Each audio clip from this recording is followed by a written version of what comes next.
안녕하세요. 오늘도 사연 살롱을 찾아주셔서 감사합니다. 저는 30대 초반 딩크족 귀혼 여성입니다. 결혼을 한 지는 이제 3년쯤 되었는데요. 남편은 저랑 동갑내기이고 결혼 정년기가 막 시작되는 20대 후반에 처음 만났어요.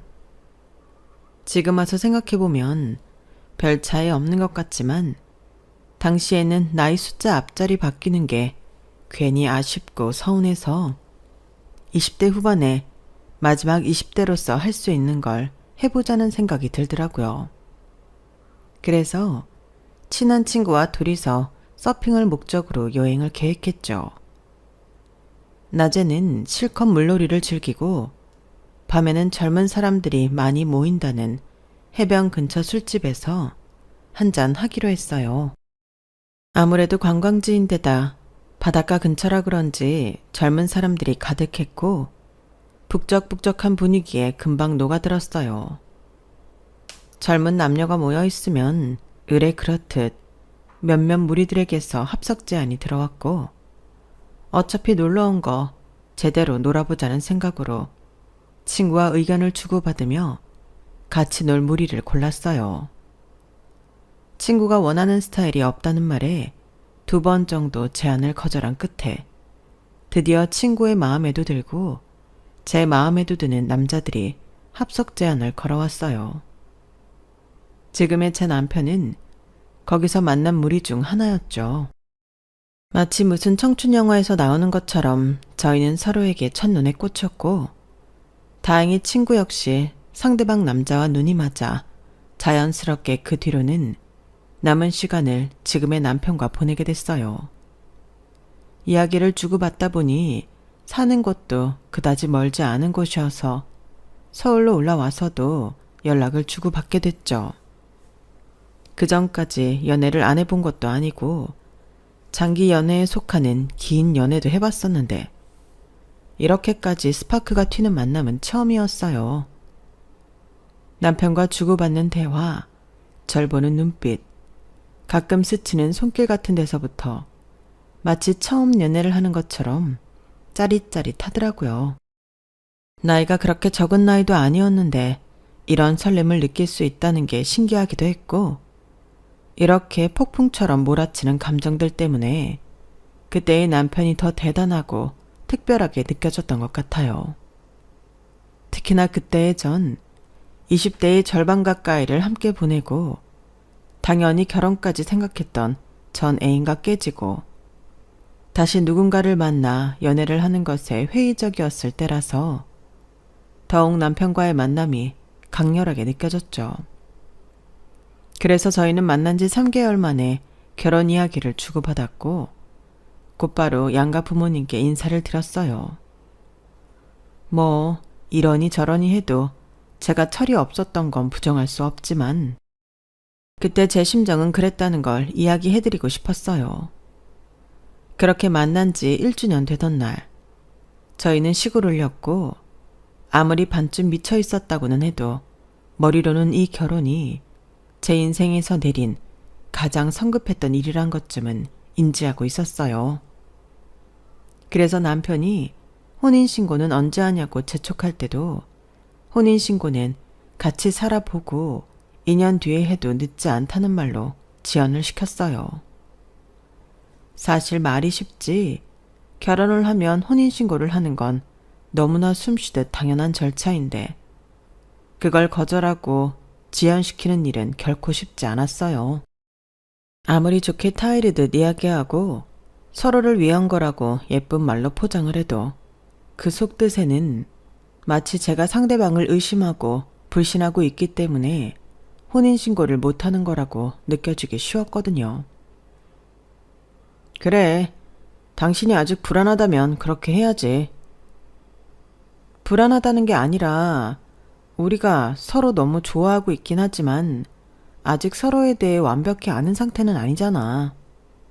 결혼하고 나서 같이 살다 보면 서로 몰랐던 모습을 발견할 수도 있고 그래서 난 서로가 더 잘 알게 될 때까지 조금 법적인 관계는 늦추고 싶을 뿐이야. 알겠어. 근데 내 생각도 해줘야지. 결혼식 다 올리고 내 와이프라고 떠들고 다녔는데 법적으로는 남남이면 내가 무슨 낯으로 결혼식 와준 사람들 만나냐. 요즘은 혼인신고 늦게 하는 커플이 훨씬 많아. 우리처럼 만난 지 얼마 안 된 커플이 아니더라도 그러는 마당에 우리가 그러는 거면 다른 사람들이 다 이해하지. 너무 서운하게 생각하지 마. 여보, 우리 잘 지내면 되잖아. 그래, 당신한테 확신을 못 준 내 잘못이지 뭐. 내가 더 잘할게. 그런 뜻 아니라니까 그러네. 겨우겨우 설득해서 결혼식을 무사히 치르고 신혼여행도 행복하게 잘 다녀오고 본격적으로 동거가 시작된 뒤에도 딱히 이렇다 할 만한 안 맞는 생활 습관이나 성격 차이는 없었어요. 그 점은 지금 생각해도 정말 천운이라고 생각해요. 하지만 잘 지내다가도 불쑥 혼인신고 얘기가 나오면 티격태격 말다툼으로 번지는 것만은 막을 수가 없었어요. 결혼 전 충분히 이야기 나누고 설득했고 합의까지 다 된 사안이라 생각했는데 남편은 결혼 후에도 약속했던 2년보다는 혼인신고 날짜를 땡기고 싶어 하더라고요. 틈만 나면 그 소리를 하는 통에 저도 사람이다 보니 지쳐서 결혼한 지 반년이 좀 넘었을 때는 마음이 흔들리더라고요. 하지만 연애 결혼 다 합쳐서 이제 겨우 1년 반밖에 안 됐다는 생각에 꾹 참고 한결같이 거절 의사를 밝혔죠. 그것 빼고는 그래도 잘 맞았던 것 같아요. 연애 때와 크게 다를 거 없이 행복한 신혼생활을 보낼 수 있었죠. 남편과 결혼을 하고 나니 자연히 남편의 친구들과도 친해지게 되었는데 그중 남편과 만났던 여행에서 함께 놀았던 남자도 있었어요. 저희가 첫눈에 반해서 사귀었던 것처럼 제 친구와도 잠깐 사귀었던 사람인데 아쉽게도 이 커플은 금방 깨져서 저희 결혼식에서 불편하고 서먹하게 재회를 하기도 했죠. 아무튼 결혼을 하고 나서는 남편의 절친한 친구도 저와 구면이다 보니 가끔 놀러와서 식사를 같이 하는 경우가 있었어요. 솔직히 여행 갔을 때야 남편한테 워낙 신경이 쏠려 있어서 친구가 잘 안 보였지만 몇 번 대화 나눠보니 유쾌하고 센스 있어서 사람들의 호감을 살 만한 사람이더라고요. 제 친구가 이 남자 때문에 마음앓이를 많이 했는데 왜 그랬는지 이유를 알 것 같을 정도로 매력적인 사람이었어요. 몰랐는데 성진 씨 만나보니까 사람 되게 괜찮다. 만나는 사람은 없어? 성진이? 저 자식 눈만 높아서. 근데 왜? 아니, 그냥 여자들이 되게 좋아할 것 같은 성격이길래. 내 친구도 엄청 좋아했었고. 뭐, 누구 소개시켜주게? 아니 뭐 꼭 당장 그런 건 아닌데 그냥 물어봤어. 말하는 거 들어보면 만나는 사람은 없는 것 같길래. 뭐 성진이 괜찮지. 괜찮으니까 내가 친구하지. 그런데 있잖아. 나는 성진이를 누구한테 소개시켜주려 한다면 그건 좀 꺼려지네. 응? 그게 무슨 소리야? 왜? 제일 친한 친구라 당연히 누군가를 적극적으로 소개시켜주고 싶어 할 줄 알았는데 남편의 반응이 너무 의외라 살짝 당황스럽더군요. 그게 성진이가 참 착하고 성실한 친구이기는 한데 그거랑 별개로 가정사가 굉장히 안 좋아. 당신 가정 환경이 제일 중요하다며. 아, 그렇긴 하지. 연애만 하는 거면 모를까. 이제 우리 또래는 다 결혼할 나이기는 하니까. 가정 환경은 중요하지. 근데 왜? 많이 안 좋아? 개인적으로 결혼할 때 체크해 봐야 할 상대방의 조건 중 제가 가장 중요하다고 여기는 건 학벌도 재력도 외모도 아닌 바로 가정사였어요. 제가 전에 장기 연애로 사귀었던 애인과 다름 아닌 가정사 때문에 헤어졌거든요. 가정사가 저희 헤어짐에 직접적인 영향을 줬다기보단 간접적으로 미쳤는데 그게 별거 아닌 것 같아도 생각보다 여운이 오래 가더군요. 제 전 애인은 어렸을 때부터 어머니의 외도와 학대를 받고 자랐던 남자라 기본적으로 여자를 못 믿는 경향이 있었어요. 처음 그 사람의 가정사를 들었을 때는 그가 어린 나이에 뭣도 모르고 겪어야 했던 일들에 가슴이 너무 아팠고 더 지켜주고 싶은 마음이 들었어요. 그래서 그 사람이 저를 완전히 신뢰하게 될 때까지 끊임없이 자신을 증명해서 그의 마음을 열고 들어가고 싶은 마음이 컸죠. 그땐 저도 어려서 제가 노력만 하면 그게 될 줄 알았어요. 참 순수했던 거죠. 그렇게 2, 3년을 꼬박 노력한 끝에 제게 완전히 마음의 문을 열었나 싶었지만 결국 결정적인 순간에는 저를 못 믿는 티를 내더군요. 사실 아무도 저한테 그러라고 시킨 건 아니었는데 그렇게 노력을 해왔음에도 저를 시험대에 오르게 하는 상대방의 태도에 너무 질리고 지쳐버려서 더 이상은 관계를 이어가고 싶은 생각도 자신도 들지 않았어요. 어린 시절의 병든 마음은 지금의 제가 어찌할 수 없는 부분이라는 걸 너무 늦게 깨달은 거죠. 물론 전 애인도 그런 부모 밑에 태어나고 싶어서 태어난 건 아닐 테니 안쓰러운 마음도 컸지만 바로 그 안쓰러운 마음이 연애 기간 내내 저를 잡아먹더라고요. 막판에는 저를 끊임없이 의심하는 남자친구에 지쳐 이별을 선언하니 제게 폭언을 서슴없이 했어요. 본인 어머니가 본인에게 했던 폭언을 제게 고스란히 돌려주더군요. 그토록 어머니의 폭언을 싫어했던 사람이 누구보다 그 사람과 닮아있는 모습을 보니 약간 소름이 돋더라고요.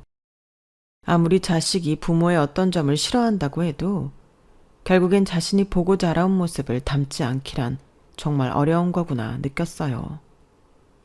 그동안 제게 어머님과 자신은 다르고 어머님을 절대 닮고 싶지 않다고 노래를 부르던 사람이었던지라 충격은 더욱 컸죠. 그렇게 4년 넘게 시달리다 보니 제 에너지는 말 그대로 방전이 됐어요. 더 이상은 복잡한 가정사를 가진 남자의 상처를 치료해주려 애쓰며 살고 싶지 않더라고요. 사실 자라면서 온전하게 상처받지 않고 살아온 사람은 없겠지만 적어도 가정 환경만큼은 좀 평범한 남자를 만나고 싶었어요. 사회생활을 하면서 만난 밝고 유쾌하고 성격 좋은 사람들은 대부분 가정이 화목해서 가족끼리 잘 지내더라고요. 편견일 수도 있겠지만 제가 만났던 사람들은 거의 100이면 100 다 그랬기 때문에 저로서는 다음 만남부터는 화목한 가정에서 자란 사람을 만나고 싶다는 생각을 자연히 하게 될 수밖에 없었죠. 그래서 지금의 남편을 만났을 때도 만난 지 얼마 되지 않아 그것부터 확인했어요. 첫눈에 반한 것도 스파크 튀는 사랑도 너무 좋았지만 또 사랑에 눈이 멀어 장기전이 될지도 모를 마음고생을 하고 싶진 않았거든요. 자기는 가족들이랑 잘 지내? 부모님이나 여동생하고는 좀 친하게 지내는 편이야? 우리? 당연하지. 내가 얼마나 우리 가족 사랑하는데. 아, 근데 갑자기 그건 왜 물어? 아니, 그냥 아직 가족 얘기는 한 번도 못 들은 것 같아서 궁금해서. 우리 집은 사이가 막 엄청 좋은 건 아닌데 그럭저럭 평범하게 화목하거든. 자기네는 어떨까 해서. 우리 집은 솔직히 말하면 서로 없으면 안 될 정도로 끈끈하고 사이도 좋지. 많이 화목한 편이야, 다른 집에 비하면. 정말? 그 정도야? 너무 보기 좋겠다. 남자들이 여동생이랑 잘 지내는 게 그렇게 어려운 일이라던데? 오죽하면 여자들 사이에서 여자 형제랑 잘 지내는 남자가 있으면 그 남자가 진국이라는 말까지 하거든. 그래? 다행이네. 내 동생은 나 엄청 좋아하거든. 다만 보면 어찌나 귀염을 떠는지. 걘 나 없으면 안 된다니까. 지금 생각해보면 남편의 일방적인 주장일 뿐이었는데도 저는 그 말을 정말 철석같이 믿었어요. 왜냐하면 가족 이야기를 할 때 남편의 얼굴에서 정말 말 그대로 꿀이 뚝뚝 떨어졌거든요. 그리고 남편은 기본적으로 유쾌하고 수다스러운 사람이었어요. 누가 봐도 기본적으로 사랑받고 자랐겠거니 싶은 성격이었죠. 그래서 별다른 의심 같은 건 없었어요. 게다가 남편의 친한 친구인 성진 씨마저도 그렇게 유쾌한 사람이었으니 더욱 의심할 여지 따윈 없었죠. 친구는 그 사람의 거울이라고 하잖아요. 성진 씨도 남편만큼이나 괜찮은 사람이니 당연히 가정사도 평화롭거나 화목할 줄로만 알았죠. 걔네 아버지가 좀 폭력적이셨거든. 그래서 어릴 때 걔가 여동생이라도 지키겠다고 아버지랑 맞서 싸우고 여동생이랑 엄마 데리고 가출했던 적도 있고. 아무튼 가정사가 좀 복잡해. 엄마도 결국엔 참다 못해서 애들 버리고 도망가셨고 지금은 소식도 모른다나 봐. 밝아 보이긴 해도 알고 보면 상처도 많고 불쌍한 애야. 그랬구나. 나는 하도 사람이 밝아서 당연히 사랑받고 컸을 줄 알았는데 역시 모르는 일이구나. 아무래도 좀 그렇지. 이런 건 깊게 대화를 해봐야 알 수 있는 거니까. 당신 친구들한테 소개시켜주긴 좀 그렇지?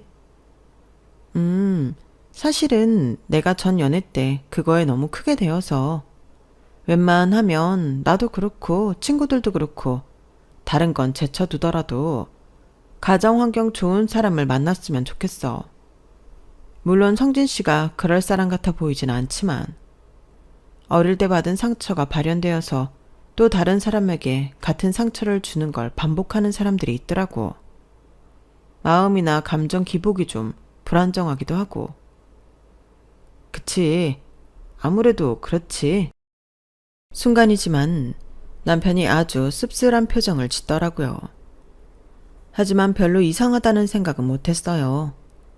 자기 친구의 아픈 가정사를 이야기하고 그것 때문에 소개가 불발됐으니 당연히 좋은 표정을 지을 사람은 없잖아요. 그래서 그때도 별 생각 없이 넘어갔죠. 근데 당신이 성진이를 그렇게 괜찮게 생각할 줄은 몰랐네. 응? 당연한 거 아니야? 당신이랑 제일 친한 사람이잖아. 아, 그렇긴 한데 나는 그렇다고 선정 씨를 막 당신만큼 좋게 보고 있었던 건 아니라서. 그래? 왜? 선정이 괜찮은데? 성진 씨한테 너무 매달렸던 것 때문에 그래? 아니 뭐 그것도 그렇고 친구가 꼭 끼리끼리란 법도 없으니깐. 그냥 난 당신이 더 아깝던데? 그래? 나는 친구는 좀 끼리끼리라 생각해서 같이 다니는 데는 이유가 다 있다고 생각하는데. 그래서 성진 씨도 좋아 보였던 거고. 당신이랑 성진 씨랑 같이 있으면 분위기가 꽤 비슷해. 성격이나 쓰는 말투도 거의 비슷하고. 제일 자주 만나는 사람이니까 서로 영향을 많이 받겠지. 그래서 내가 사람 볼 때 가정 환경이나 주변 사람을 많이 본다고 하는 거야.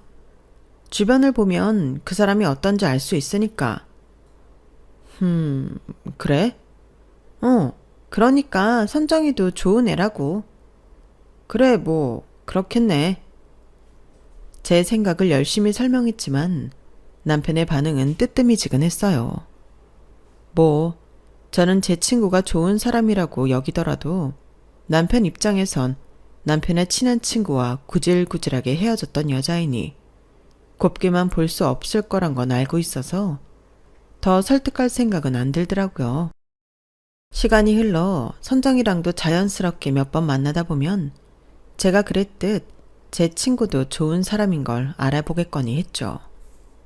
그날은 그 정도로 대화하고 넘어갔고 남편 반응도 시큰둥했고 저도 별 의미 있는 대화였다고는 생각한 적 없어서 딱히 되새겨본 적은 없었어요. 그런데 그날 이후로 남편이 조금 묘하게 태도가 바뀐 것 같더라고요. 예전에는 성진 씨가 놀러 온다고 하면 제 동의를 구하고 자주 놀러와서 같이 놀다 가게 했는데 갑자기 이런저런 이유를 들어가며 성진 씨를 멀리 하더라고요. 아니, 정확히 말하면 저와 성진 씨가 같이 만나는 걸 경계하는 것 같았어요. 저 빼고 둘이서는 잘 만났으니 그렇게 표현하는 게 맞는 것 같아요. 처음 몇 번이야 우연인 줄로만 알았지만 몇 번이나 그다지 납득되지 않는 이유로 이런 일이 반복되다 보니 저를 일부러 빼놓고 본다는 게 여실히 느껴져서 조금은 서운하더라고요. 설마 그날 대화 때문에 제가 성진 씨에게 호감을 갖고 있는 건 아닌지 의심을 하고 있는 건 아닌가 싶어서 내심 억울하기도 했고요. 그래서 하루는 성진 씨를 만나러 간다는 남편을 붙잡고 물었어요. 여보, 요즘은 왜 성진 씨 집에 안 불러? 나가지 말고 그냥 부르지 왜? 됐어. 남자들끼리 할 얘기도 있고 신혼집에 자꾸 딴 사람 불러서 뭐해? 참나. 언제부터 그런 거 신경 썼다고. 오랜만에 같이 만나서 놀면 좋잖아. 내 친구는 그냥 내가 알아서 둘이 만날게. 그동안 쓸데없이 당신이랑 만나게 한 것 같기도 하고. 갑자기 왜 그래? 설마 내가 저번에 성진 씨 칭찬해서 질투하는 거야? 뭐? 질투는 무슨? 질투는 성진이 그놈이 날 질투하는 거겠지. 그래? 성진 씨가 당신 질투한다고? 별로 그래 보이지 않던데. 그러니까 당신이 성진이를 몰라도 아직 너무 몰라서 그런 거라니까. 나도 내 친구 욕먹이는 것 같아서 자세히 말하고 싶지도 않지만 내가 말했잖아. 걔 어떻게 커왔는지. 그래서 그냥 다 이해하고 만나는 거야. 내가 차마 이런 얘기까지 해야 되나 싶긴 한데 제가 알던 성진 씨는 누군가를 시기하거나 질투할 만한 종류의 사람은 아닌 것 같아서 도저히 납득되지 않는 얼굴을 하고 있었더니 남편이 갑자기 한숨을 팍 쉬면서 뜸을 들이더라고요. 왜 뭔데? 무슨 얘긴데 그래? 그러니까 우리 처음 만난 날 있지? 그날 처음에 성진이가 당신이랑 놀고 싶다고 했던 거 기억나? 아, 맞아. 그랬었지. 처음에 만났던 술자리에서 그냥 저희들끼리 재미로 둘 중 누가 더 이상형에 가까운지 이야기했었거든요. 다들 서로 눈치만 보면서 고민하고 있던 때 성진 씨가 제일 먼저 저를 지목했었어요. 오래된 일이고 순식간에 지나갔던 일이라 거의 잊어버리고 있었는데 남편이 이야기하니 기억이 나더라고요. 그때 원래 내가 당신 보고 반해서 같이 놀고 싶다고 성진이한테 말했었거든. 근데 그놈이 합석하고 나서 당신을 먼저 골라버린 거야. 뭐? 정말? 왜 그랬대? 내 말이 그 말이야. 뭐 그 자식 그런 식으로 내가 좋다고 하는 거 뺏어간 거 본 게 한두 번이 아니긴 하지만 솔직히 거기서 당신 지목한 건 진짜 선 넘은 거라고 생각했거든. 이제 와서 이야기지만 솔직히 당신은 성진이한테 관심이 없어 보여서 그동안 같이 놀아도 되겠다고 생각했었는데 당신이 성진이를 그렇게 좋게 보고 있을 줄은 몰랐어. 셋이 만나는 자리 계속 가져서 좋을 건 없다는 생각이 드네. 뭐?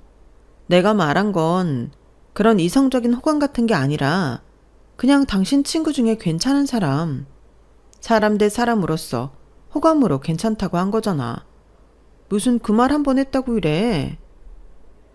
나도 그동안 나름대로 같이 웃고 떠든 세월이 있는데 어떻게 그렇게 단칼에 자르듯이 관계를 끊으라고 해. 내가 뭐 성진 씨랑 눈이라도 맞을까봐 그러는 거야 설마? 당신을 의심하는 게 아니라 그 자식을 못 믿겠어서 그런 거야. 나 정말 이런 얘기 하고 싶지 않은데 걔가 어릴 때부터 화목한 우리 가족을 얼마나 부러워하고 시샘했는 줄 알아? 솔직히 그러려니 봐주고 이해하는 것도 한두 번이지. 내가 축구하다 넘어져서 다친 걸 가지고 아빠한테 맞아서 그런 거라고 반 애들한테 소문내던 애라니까. 그때 내가 정말 그러면 안 된다고 얼마나 타이르고 용서하는 것도 정말 쉽지 않았는데 겨우 용서하고 당신한테 일일이 다 말하기 쉽지 않아서 얘기를 안 할 뿐이지. 걔 지금 그렇게 괜찮아 보이고 성격 좋아 보이는 거 어떻게 보면 다 내 덕분이라고 보면 돼. 아니 뭐라고? 그런 거짓말을 했었어? 아무리 어렸어도 그렇지. 사람 그렇게 안 봤는데 진짜 무섭다. 솔직히 진심으로 소름 끼쳐서 저도 모르게 정색이 나왔어요. 그랬더니 남편도 아차 싶은 표정이 되더라고요. 아니 뭐 어릴 땐 그럴 수도 있지. 워낙에 불안정한 시기니까. 아무리 어린 시절 이야기라곤 해도 저는 개인적으로 정말 이해가 안 되더라고요. 그렇게 아무렇지도 않게 없는 이야기를 지어서 남의 가정을 욕먹이는 소문을 낸다는 게 상식적으로 말이 안 되는 행동이잖아요. 사이코패스의 허언증에 이간질하는 본성까지 더해진 결과라고 밖엔 생각이 안 들었어요. 거기까지 얘기를 듣고 나니 이제는 성진 씨랑 만나라고 해도 만나기 싫을 지경이 되더라고요. 불안정한 시기라도 그렇지 어떻게 그런 짓을 하냐? 진짜 인간성 별로다. 그리고 솔직히 아무리 사람이 성장하면서 바뀐다지만 난 그런 건 본성 문제라고 봐. 그 일 하나에서만 느껴지는 문제가 한두 가지가 아니잖아. 근데 그런 일이 한두 번이 아니었을 텐데 당신은 도대체 왜 그런 사람을 고쳐주면서까지 옆에 있었던 거야? 이 나이 때까지? 뭐 그렇지. 아니 왜 그런 사람은 언젠가는 또 당신한테 그런 피해 입혀. 멀리해. 이제 안 그런다니까. 성진이도 변했어. 내가 이럴까봐 당신한테 말을 안 하려고 한 건데. 사람이 변해봤자 얼마나 변한다고. 그런 본성 같은 건 잘 안 바뀐다니까. 내 인간관계는 내가 알아서 할게. 너무 간섭하지 마. 이건 좀 지나친 간섭이잖아. 아니 뭐라고? 그 사람은 언제든 당신이랑 사이가 틀어지면 당신이랑 내 사이까지도 이간질할 수 있는 사람인데 조심하라고 한 게 뭐가 나빠? 아직 일어나지도 않은 일로 설레발 좀 치지 마. 그런 당신은 본성이 뭐 그렇게 잘났다고 그래? 사람이 좀 어렵게 힘들게 살았으면 그렇게 될 수도 있구나. 이해 좀 해주면 되지. 당신도 그렇게 안 봤는데 왜 이렇게 속이 좁아? 뭐라고? 속이 좁다고? 이게 속 좁고 넓은 문제야? 그냥 아픈 가정사가 있었으면 좀 그렇게 될 수도 있지. 당신이나 나나 운 좋게 화목한 가정에서 자라서 모나지 않은 걸 남한테 강요하면 안 돼. 사람마다 자라온 환경이 다른 건데 난 어릴 땐 그럴 수 있다고 봐. 남편이 그렇게까지 말하니 할 말이 없긴 하더라고요.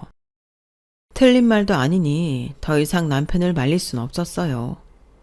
그래도 그 일은 두고두고 기억이 날 정도로 저에겐 꽤 충격적이었어요. 남편 말대로 화목한 가정에서 자라서 그런지 저로서는 정말 상상도 못할 일이었거든요. 그 뒤로는 남편이 그 친구와 노는 게 너무 못마땅했고 제 친구도 그런 사람으로부터 빨리 탈출해서 참 다행이다 싶었어요. 역시 사람은 가볍게 겉만 보고 사귀면 어떤 사람인지 전부 알 수 없는 거구나 싶어 내심 무섭기도 했고요. 그리고 나서는 종종 남편이 그 사람을 만나러 나갈 때 빼고는 그 친구에 대해 잊고 살았어요. 딱히 남편 말처럼 제가 만나서 뭐하나 싶은 생각이 들더라고요. 그 전까지야 남편이랑 가장 친한 친구이기도 했고 저랑도 친분이 생긴 사이였으니 종종 불러서 같이 식사도 하고 사람을 워낙 좋게 봤으니 그런 자리도 즐거웠지만 이제는 남편이 그 사람 만나러 나가는 걸 안 막는 것만 해도 저에게는 큰 배려였어요. 그렇게 그 사람과는 멀어져 갔죠. 그런데 그거랑 별개로 결혼한 지 1년쯤 되었을 때 문득 이상함이 느껴지더라고요. 연애하기 전 남편이 항상 가족이 화목하다고 강조했었는데 결혼 초만 하더라도 그럭저럭 화목해 보였던 시댁 분위기가 알고 지낸 세월이 길어질수록 처음 받았던 느낌과는 묘하게 다른 것 같다는 생각이 들었어요. 무엇보다 그게 가장 잘 드러나는 건 남편의 동생인 아가씨였어요. 남편이 매사 다정하고 자상한 편이라 아가씨에게도 그런 순간들이 있는데 그럴 때마다 토 나온다는 표정을 지었는데 저는 그게 당연히 낱말간의 장난기 섞인 제스처인 줄로만 알았거든요. 그런데 어느 날부터인가 그게 장난이 아닌 것처럼 느껴졌고 묘하게 저희 부부를 피하는 것 같더라고요. 어느 순간부터 시댁 가족 행사에도 빠지려고 하고 같이 있으면 불편해하는 것 같아서 혹시 남편이랑 안 좋은 일이 있었나 걱정이 들기 시작했어요. 하지만 남편에게 물어봐도 그런 일은 없었다거나 걔가 예민해서 그런다는 등 답답한 대답만 돌아와서 남편에게 묻는 건 포기를 했죠. 그래서 용기 내어 아가씨에게 처음으로 따로 연락을 했어요. 아가씨, 저예요. 잘 지내시죠? 어머, 새언니, 언니가 무슨 일이세요? 아니, 별일은 아니고요. 그냥 요새 아가씨 얼굴 뵙기 너무 힘든 것 같아서 잘 지내시나 안부 인사차 전화했어요. 별일 없으시죠? 네, 저야 뭐. 새언니야말로 별일 없으신 거죠? 네? 제가 먼저 안부를 물었으니 똑같이 안부를 묻는 게 이상한 건 아니었지만 새언니야말로 라는 표현이 뭔가 이상하게 느껴지더라고요. 순간 촉이 쎄해서 이건 반드시 짚고 넘어가야겠다 싶더라고요. 저는 별일 없죠. 그런데 그게 무슨 뜻이에요? 별일이 있을 것처럼. 아니에요. 말이 헛나왔어요. 잘 지내시면 됐어요. 제가 정면으로 물으니 갑자기 아가씨가 당황하며 허겁지겁 전화를 끊으려는 느낌이 들더라고요. 그래서 급하게 대화를 이어갔죠. 요즘 아가씨 하도 안 나오셔서 무슨 일 있나 걱정돼서 전화해봤어요. 아가씨랑 더 친해지고 싶은데 왜 이렇게 보기가 힘들어요? 이번 명절 때는 뵐 수 있는 거죠? 저 이번에도 못 갈 것 같아요. 일정이 있어서요. 아, 그래요? 무슨 일정이요? 회사 일정이. 저번에도 회사 일정이라고 하지 않으셨어요? 무슨 회사가 명절에 일을 그렇게 일을 시켜요. 아가씨 너무 힘드시겠다. 확 신고해버려요. 농담으로 웃자고 이야기한 건데 소화기 너머로 침묵이 흐르더라고요. 민망해지려는 찰나 아가씨가 입을 뗐어요. 새언니, 저 회사 일정 아니더라도 가족 모임엔 안 나갈 거예요. 신경 써서 연락 주신 건 감사한데요. 저는 그냥 없는 사람이다 치고 찾지 말아주세요. 네? 왜 그러세요, 아가씨? 정말 아무 일도 없는 거 맞죠? 그쯤 되니 진심으로 걱정되어서 저도 모르게 울상을 짓게 됐어요. 물론 전화 중이라 제 표정을 보진 못했겠지만 감정이 전해지긴 한 모양인지 아가씨가 한참 뜸을 들이더니 겨우 한마디 내뱉으셨어요. 무슨 일이 있는 건 아닌데요. 저는 그냥 저희 가족이 너무 싫어요. 네? 새언니 처음 저희 집에 시집 오신다고 할 때부터 말리고 싶었는데 그땐 너무 새언니가 오빠를 보는 눈이 꿀이 떨어지는 것 같아서 차마 얘기 못했어요. 죄송해요. 아가씨, 그게 무슨 소리예요? 솔직히 지금도 이런 얘기하는 게 너무 망설여지고 두렵고 그래요.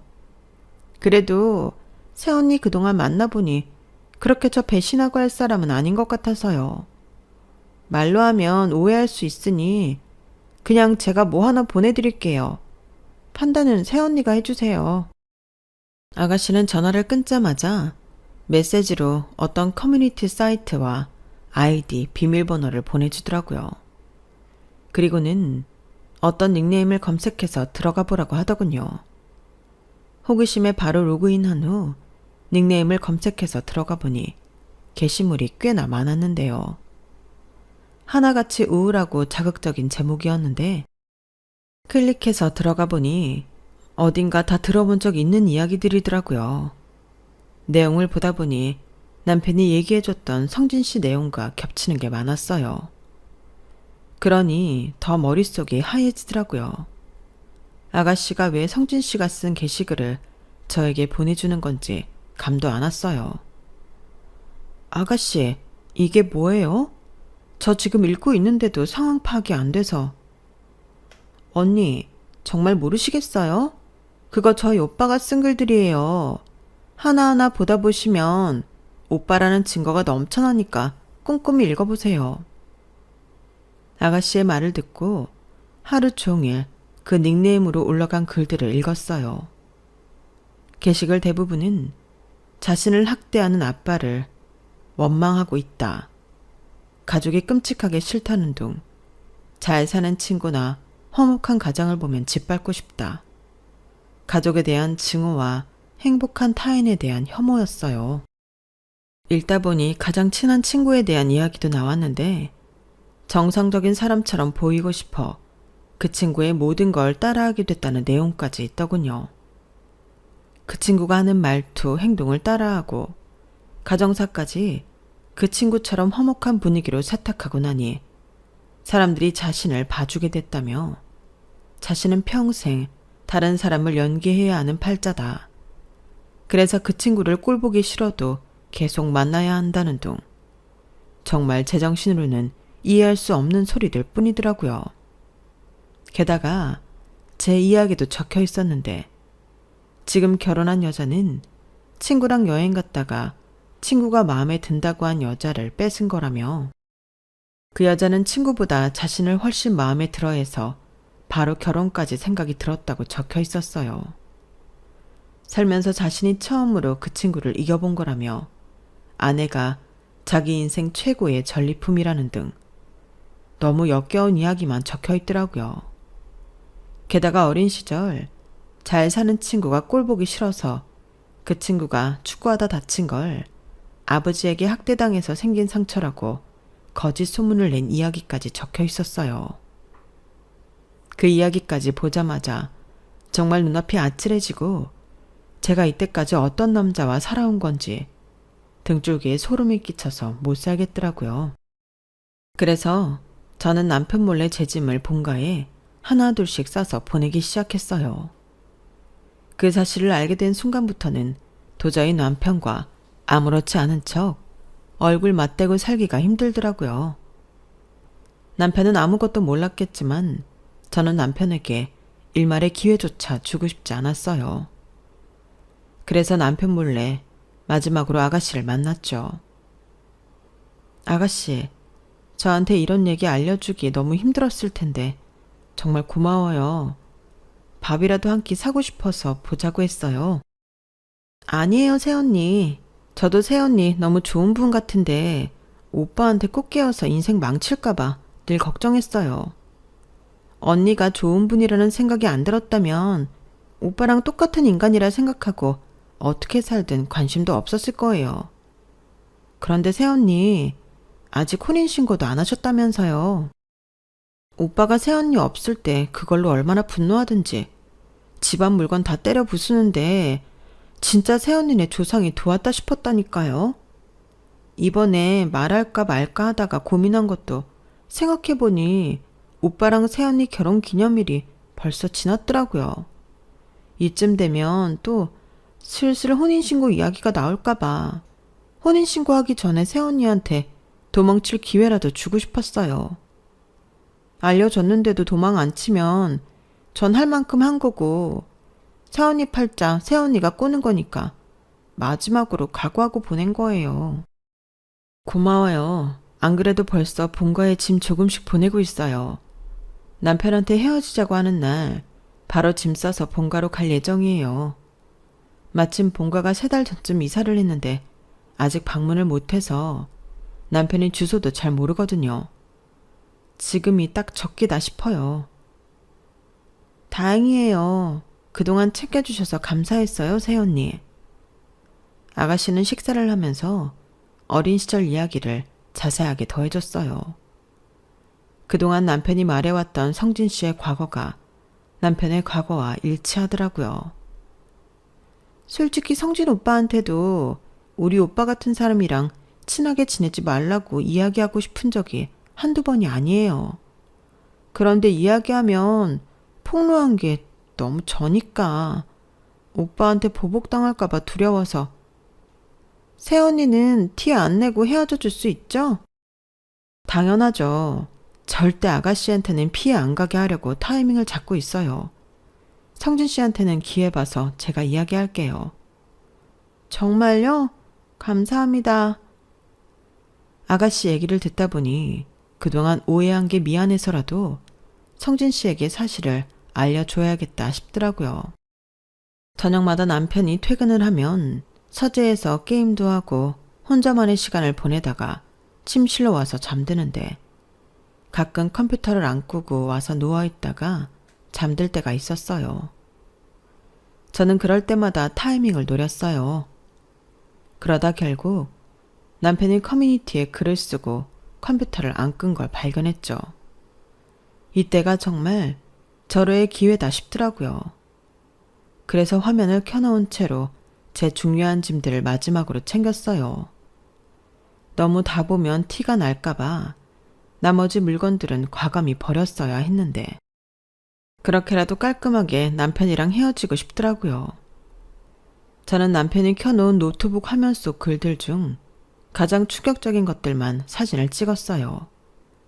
하나하나 다 찍고 영상 촬영도 했고 짐가방을 들고 그날 밤 바로 본가로 내려왔죠. 다음날 아침이 되어서야 제가 없어진 걸 깨달은 남편에게서 연락이 오더라고요. 여보, 대체 어디야? 주말 아침부터 말도 없이 어딜 나간 거야? 여보는 무슨, 우리 이제 남이야. 뭐라고? 나 당신이랑 헤어질 거거든. 그게 갑자기 무슨 헛소리야? 꿈 꿨어? 나도 차라리 꿈이었으면 좋겠다. 당신 어제 컴퓨터 안 끄고 잤잖아. 나 당신이 커뮤니티에 쓴 글들 다 봤어. 그동안 성진 씨 얘기라고 해준 게 다 당신 얘기더만. 어떻게 사람이 그렇게 소름 끼치게 뻔뻔할 수 있어? 리플리 증후군 뭐 그런 거야? 아, 난 또 뭐라고? 그거 본 거야? 그거 성진이 아이디야. 내가 걔한테 아이디 빌려서 가끔 거기 들어가는데 나도 걔 그런 글 쓰는 거 보고 학을 뗀 거야. 아직도 그런 글 쓰나 보네. 충격적이지? 내가 그 아이디로 로그인해놔서 당신이 놀랄 법도 하다. 그런 거 아니니까 얼른 돌아와. 놀라지도 않고 자연스레 제 말을 받아치는 바람에 모든 사실을 알고도 깜빡 속을 뻔했어요. 무슨 사기꾼도 아니고 어떻게 사람이 저렇게 뻔뻔할 수 있는지. 아가씨가 아니었다면 저는 정말 평생 남편에게 속고 살았을 뻔했다 싶더라고요. 평생 남의 인생만 연기해 와서 그런가 역시 연기 실력이 범상치가 않네. 내가 그런 말에 속을 것 같아? 나 거기 있는 글 다 봤어. 결혼한 여자 어쩌고 써놓고는 뭐? 성진 씨는 결혼도 하지 않았는데 그게 무슨 성진 씨 얘기라는 거야. 당신이 아내 몰래 명품 시계 샀다고 자랑한 글도 봤거든? 누가 봐도 배경이 우리 집에 당신이 자주 입는 옷이더만. 무슨. 이제 그만 좀 속여. 나는 유통기한 끝났으니까 속일 만한 다른 여자를 찾던지. 어차피 우리 혼인신고도 안 했잖아. 그냥 결혼은 없었던 셈 치고 남남으로 살자. 아니, 한 번 부부는 영원한 부부지. 그게 뭔 말 같지도 않은 소리야. 당장 안 와. 내가 왜 가야 되는데. 난 절대 안 갈 거니까 그렇게 알아. 이 여자가 정말 남편이 하는 말을 그렇게 못 믿어? 남편은 정말 화가 머리 끝까지 났는지 언성을 높이며 길길이 날뛰더라고요. 이때까지 남편과 연애하고 같이 살면서는 한 번도 본 적 없는 모습이었어요. 이게 남편의 본성일 거라 생각하니 정말 무섭더라고요. 정말 아가씨 말대로 혼인신고를 안 하고 더 지켜보자고 판단한 건 조상이 도운 것 같았어요. 중간에 몇 번이나 남편 말에 흔들려 혼인신고를 할 뻔했는데 그때마다 꾹 참은 제 자신이 정말 자랑스럽더라고요. 남편은 저를 찾아내려고 몇 번이나 시도했지만 저는 미리 다 준비를 해놓은 상태에서 타이밍을 보고 도망친 거라 남편이 저를 찾을래야 찾을 수 없었어요. 남편과 마지막 통화 후 핸드폰도 바꿔버렸거든요. 참, 살다 보니 어떻게 이런 일이 있는지. 성진 씨에게도 당장은 아니더라도 언젠가는 진실을 알려줄 생각이에요. 이제는 저랑 상관없어진 사람이라고 해도 더 이상 저런 끔찍한 사람에게 선량한 사람들이 피해보는 꼴은 없어야 하니까요. 제 이야기 들어주셔서 감사합니다. 여러분들의 주변에 좋은 분들과 좋은 일상을 살아가며 행복하시길 진심으로 바랍니다. 여러분, 사연 댓글에 응원과 현명한 조언 부탁드려요. 좋아요와 구독은 저에게 큰 힘이 됩니다. 오늘도 좋은 일 가득하세요.